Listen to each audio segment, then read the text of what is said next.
अब जरा war zone का अपडेट ले लेते हैं। अमेरिका ने सीरिया में बहुत बड़ा दांव खेल दिया है। अमेरिका ने जुलानी को सीरिया का कमांडर बना दिया। सिर्फ यही नहीं, अपनी मौजूदगी बढ़ाने के लिए अमेरिका ने सीरिया में अपनी सेना की तैनाती भी बढ़ा दी है।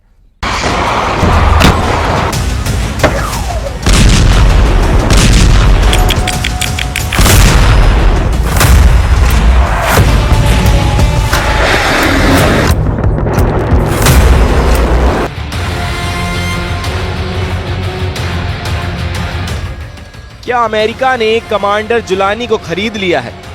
कल तक सीरिया में अमेरिका का 1, 2, 5, 10 या 50 लाख नहीं बल्कि $1 करोड़ का इनामी रहा।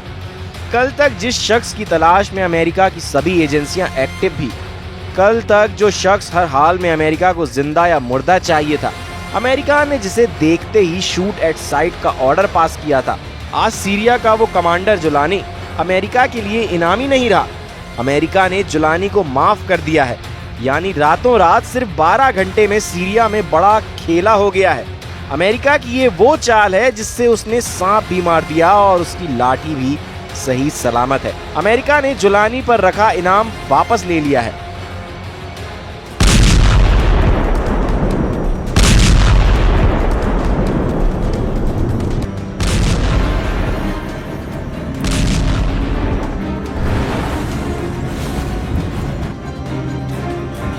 दो 2018 में HTS को अमेरिका ने आतंकी संगठन घोषित किया था और कमांडर जुलानी अल कायदा से जुड़ा रहा है। अमेरिका के ईस्टर्न अफेयर्स मामलों के लिए सहायक विदेश मंत्री बारबरा लीफ ने शुक्रवार को इस खबर का औपचारिक ऐलान किया, जब वो और दूसरे अमेरिकी अधिकारी सीरिया की राजधानी दमिश्क में नए सीरियाई प्रशासन के साथ बातचीत करने के लिए गए थे।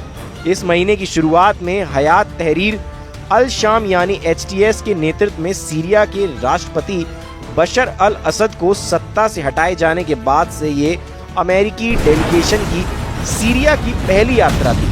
पहले आप देखिए बारबरा लीफ का वो बयान जिसने पूरी दुनिया में तहलका मचा दिया है। अमेरिका ने शुक्रवार की चर्चाओं के दौरान सकारात्मक संदेश देते हुए जुलानी के ऊपर लगाए गए $1 करोड़ के इनाम को हटाने का फैसला किया है।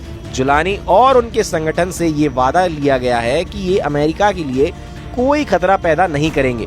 हम सीरियाई नेतृत्व वाली राजनीतिक प्रक्रिया का पूर्ण समर्थन करते हैं, जिसके परिणाम स्वरूप एक समावेशी और प्रतिनिधि सरकार बनेगी जो महिलाओं सहित सभी सीरियाई लोगों और सीरिया के विविध जातीय और धार्मिक समुदाय के अधिकारियों का सम्मान करती है। हालांकि मीडिया रिपोर्ट्स में दावा किया गया है कि अमेरिका में फिलहाल HTS को आतंकी सूची से नहीं हटाया है। बारबरा लीफ की सीरिया की ये विजिट सीरिया के लिए पूर्व विशेष दूत डैनियल रुबिस्टीन और बंधक मामलों के लिए अमेरिकी सरकार के मुख्य दूत रोजर कर्स्टेंस के साथ ऐसे वक्त में हुई है जब पश्चिमी देश इस बात पर विचार कर रहे थे कि HTS को आतंकवादी लिस्ट से हटाया जाए या नहीं। तभी अमेरिका ने कमांडर जुलानी के ऊपर से इनाम हटाने का ऐलान कर दिया। अल जजीरा ने अपनी रिपोर्ट में कहा है कि अमेरिकी सरकार का मानना है कि कमांडर जुलानी की गिरफ्तारी के लिए इनाम हटाने से ये होगा कि सीरिया में अब वही होगा जो अमेरिका और उसके पार्टनर्स चाहेंगे। अमेरिका की सीरिया में दखलंदाजी बढ़ जाएगी। अमेरिका की ये टीम सिर्फ जुलानी के सिर से इनाम हटाने का ऐलान ही नहीं करने गई है, बल्कि उनका एक और मकसद भी है। पत्रकार ऑस्टिन टाइस जो 2012 में गायब हुए थे, उनके बारे में पता लगाना भी अमेरिका के लिए एक अहम मुद्दा है। मीडिया रिपोर्ट्स के मुताबिक जुलानी के सिर से इनाम हटने का ऐलान होते ही HTS ने ऐलान कर दिया है कि हम ऑस्टिन टाइस का पता लगाने के लिए हर संभव प्रयास करेंगे ताकि उन्हें संयुक्त राज्य अमेरिका में उनके परिवार के पास वापस भेजा जा सके।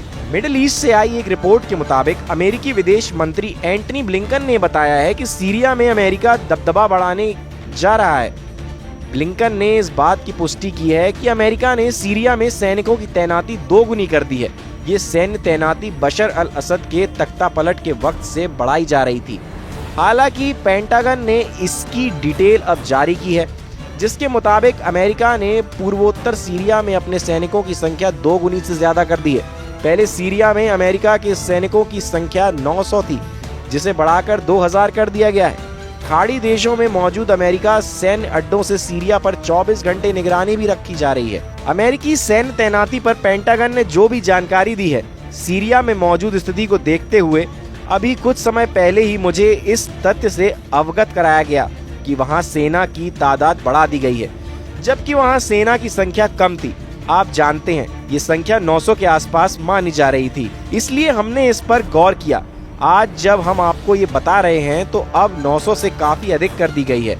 अमेरिका को तुर्की के राष्ट्रपति एर्दोआन पर शायद रत्ती भर भरोसा नहीं रह गया है। सुपर पावर बार बार तुर्की के मंसूबे पर शक जता रहा है।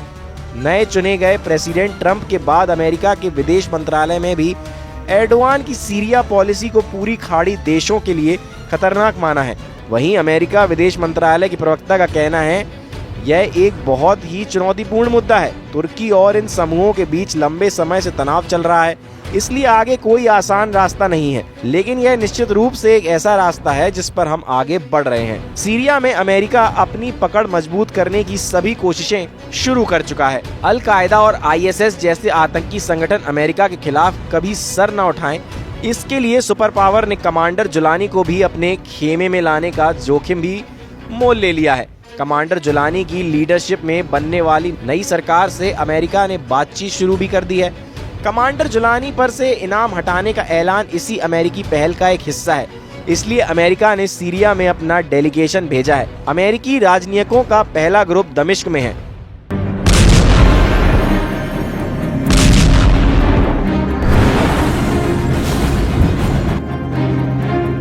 मीडिया रिपोर्ट्स के मुताबिक अमेरिका ने कुछ शर्तों के साथ कमांडर जुलानी की नई सरकार को मान्यता देने के सिग्नल दिए हैं। ऐसा हम इसलिए कह रहे हैं क्योंकि अमेरिका की शर्तों में गैर सांप्रदायिक नेतृत्व का गठन किया गया है, अल्पसंख्यकों, महिलाओं को सम्मान देने की बात कही गई है और रासायनिक हथियारों का खात्मा करने की बात को भी शामिल किया गया है। अमेरिका की टेंशन ये है कि सीरिया में उसके दुश्मन फायदा उठाएं, उससे पहले सुपर पावर सारे मोहरे बिछा ले।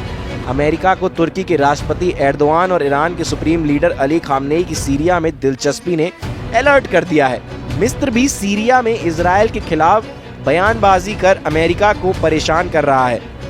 मिस्र के राष्ट्रपति अब्देल फतह ने इजराइल के हमलों पर और कब्जे का खुलकर विरोध शुरू कर दिया है। इस बीच मिस्र के राष्ट्रपति अब्दुल फतह अल सीसी का भी बयान सामने आया है। उन्होंने कहा, हाल में इजराइल के सीरिया के ज्यादा इलाकों पर कब्जा करने, सीरिया की जमीन पर हमले करने और 1974 के समझौते को रद्द करने के एक तरफा रुख के कारण उसकी संप्रभुता का घोर उल्लंघन हो रहा है। मिस्र इन प्रथाओं की कड़ी निंदा करता है और सीरिया की एकता, स्थिरता, संप्रभुता और क्षेत्रीय अखंडता के लिए अपने पूर्ण समर्थन की बात दोहराता है। सीरिया वर्ल्ड वॉर एपिसेंटर बनता जा रहा है। एर्दोआन ने कुर्द लड़ाकों का खतरा बताकर पहले ही सीरिया में सैन्य तैनाती कर ली है। तुर्की समर्थित सीरियाई लड़ाकों और हयात तहरीर अल शाम ग्रुप ने कुर्द इलाके पर कब्जा करना भी शुरू कर दिया है। अमेरिका की टेंशन सीरिया की जेलों से रिहा हुए वो खूंखार लड़ाके भी हैं जिन्हें बशर ने लंबे वक्त तक कैदी बनाकर रखा था। कमांडर जुलानी ने बड़े स्तर पर जेलों में बंद फाइटर को आजाद कर खत्म हो चुके कई टेरर ग्रुप में जान फूंक दी है। वहीं मीडिया रिपोर्ट्स के मुताबिक जुलानी ने लड़ाकों को सेना में भर्ती करने का ऐलान कर दिया है। इसमें वो लड़ाके भी शामिल होंगे जिन्होंने बशर अल असद की सत्ता को सीरिया में उखाड़ फेंकने में कमांडर जुलानी की मदद की है। असद रूस में है और रूस के राष्ट्रपति व्लादिमीर पुतिन की भी नजर सीरिया पर है। वो सीरिया में हो रही हर हलचल पर बारीकी से नजर बनाए हुए हैं। पुतिन का दावा है कि सीरिया से बशर अल असद की सत्ता जाने से सबसे बड़ा फायदा बेनियामिन नेतन्याहू को हुआ है। मैदान सीरिया है, जमीन सीरिया की है और उसमें उलझे हुए हैं इजराइल, तुर्की, अमेरिका और ईरान। ईरान के सर्वोच्च नेता अली खामनेई के जनरल हुसैन सलामी ने कहा है कि इजराइल को सीरिया में दफन कर देंगे। उन्होंने कहा, जैसे ही सीरिया में असद सरकार गिरी, भयानक घटनाएं होने लगी। इजराइल को भारी कीमत चुकानी पड़ेगी। उन्हें सीरिया की जमीन में दफनाया जाएगा, लेकिन इसमें कुछ वक्त लगेगा। इस वक्त सीरिया के आसमान में इजराइल की एयरफोर्स बहुत एक्टिव है। इजराइल के F-15 फाइटर जेट लगातार उड़ान भर रहे हैं और इनको ऐसे ऐसे बमों से लैस किया गया है। इन हमलों पर जुलानी की भी मोहर लग चुकी है, क्योंकि जुलानी ने ना इसका विरोध किया और ना ही इजराइल से युद्ध करने की ख्वाहिश जाहिर की है। बल्कि ईरान और हिजबुल्लाह को अपना बड़ा दुश्मन बता दिया है। इजराइल के इन धमाकों के साथ सीरिया में जुलानी का ऐसा तूफान आया है कि उस तूफान में न सिर्फ बशर अल असद की सरकार उड़ी, बल्कि असद की मदद करने वाले पुतिन और खामनेई का मजबूत खूंटा भी उखड़ गया।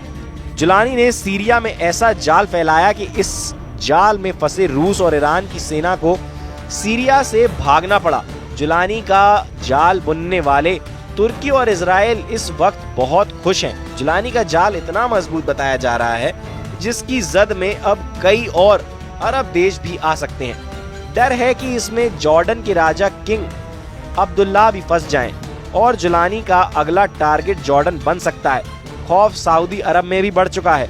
यही वजह है कि सीरिया में तख्तापलट से पहले सऊदी अरब के क्राउन प्रिंस ने बशर अल असद की तरफदारी में कई बातें भी कही थी। सवाल ईरान पर भी है कि आखिर जिस ऑपरेशन ट्रू प्रॉमिस को दोहराने की वो बार बार वार्निंग दे रहा था, उसका क्या हुआ।